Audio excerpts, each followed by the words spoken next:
ఇటు హోరు గాలి అని తెలుసు, అటు వరద పొంగువని తెలుసు.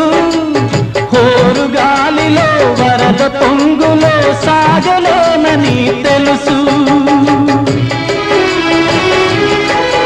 అది జోరు వాన అని తెలుసు,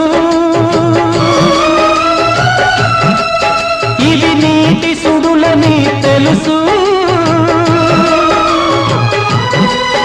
అది జోరు వాన అని తెలుసు, ఇవి నీటి సుడులని తెలుసు. జోరు వానలో నీటి సుడులలో మునగ తప్పదని తెలుసు.